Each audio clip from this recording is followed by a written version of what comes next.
Bismillahirrahmanirrahim. Assalamualaikum warahmatullahi wabarakatuh. Terlebih dahulu perkenalkan, nama Bapak Zulfikar. Bapak mengampu pelajaran bahasa Arab kelas 7, kelas 8 dan kelas 9. Dan tahfiz di kelas 71, 72 dan 81. Bapak ucapkan selamat bergabung untuk peserta didik baru SMP Muhammadiyah 1 Batam yang telah memilih SMP Muhammadiyah 1 Batam sebagai wadah untuk menimba ilmu. Dan Bapak ucapkan selamat juga kepada anak-anak Bapak yang telah sukses dalam mengikuti proses belajar mengajar di SMP Muhammadiyah 1 Batam yang kemarin kelas 7, sekarang sudah kelas 8. Yang sekarang kelas 8 sudah kelas 9.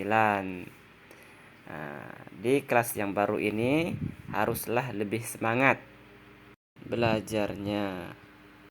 Baiklah, di pertemuan pertama kita ini di pelajaran Bapak, pelajaran tahfiz, kita tidak langsung untuk store surah, melainkan kita akan memotivasi terlebih dahulu diri kita untuk menjadi penghafal Quran. Nah, apa saja keistimewaan dari penghafal Al-Quran? Adapun keistimewaan atau keutamaan para penghafal Al-Quran, penghafal kitabullah, yang pertama adalah dikatakan oleh Nabi adalah sebagai golongan manusia terbaik. Nabi Muhammad SAW pernah bersabda, khairukum man ta'allamal Qur'an wa 'allamahu, yang artinya sebaik-baiknya manusia di antara kamu adalah manusia atau orang yang mempelajari Al-Qur'an kemudian mengamalkannya. Nah, tentunya anak-anak Bapak sekalian pasti ingin untuk menjadi manusia terbaik sebagaimana yang dimaksudkan oleh Rasulullah SAW tersebut. Oleh karena itu, untuk jangka 3 tahun di SMP Muhammadiyah 1 Batam ini, janganlah menyia-nyiakan waktu yang singkat itu. Ayo, giatlah dalam menghafal Al-Quran. Ada pepatah yang mengatakan bersusah-susah dahulu, bersenang-senang kemudian. Nah, seperti itulah kita belajar. Kita berada di proses atau tingkatan dalam menuntut ilmu. Nah, sekarang kita bersusah-susah payah menghafal ini, menghafal itu, menghafal pelajaran ini, menghafal pelajaran itu, tugas pelajaran ini, tugas pelajaran itu. Nah, jangan sampai mengeluh dan haruslah tetap semangat. Di hadis lain dari Aisyah radhiyallahu anha, Nabi Muhammad sallallahu alaihi wasallam bersabda, yang artinya orang yang pandai membaca Al-Quran, maka dia akan bersama para malaikat yang mulia dan baik. Sedangkan orang yang membaca Al-Quran dengan terbata-bata dan mengalami kesulitan dalam membacanya, maka baginya 2 pahala, yaitu pahala kemauan dan keinginan keras dia untuk membaca Al-Quran. Pahala kedua, pahala dia membaca terbata-bata tersebut. Kedua, motivasi untuk penghafal Al-Quran kedua adalah ibarat rumah yang indah.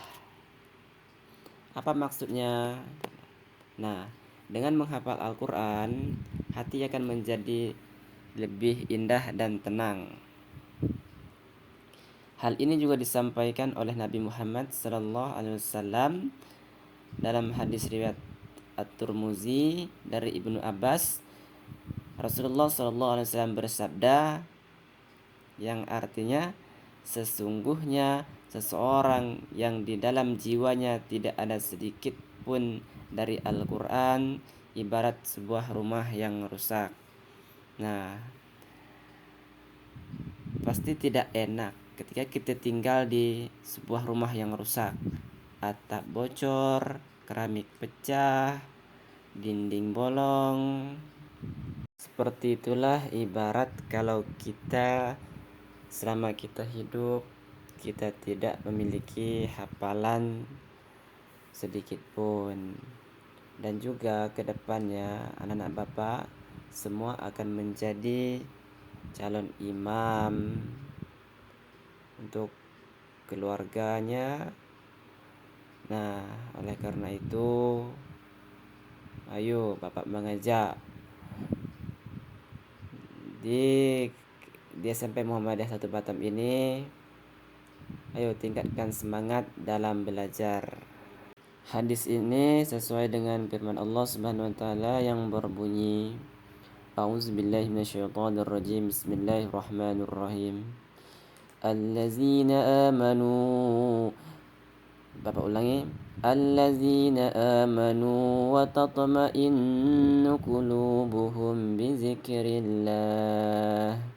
Ala bi dzikrillah tatma'innul qulub.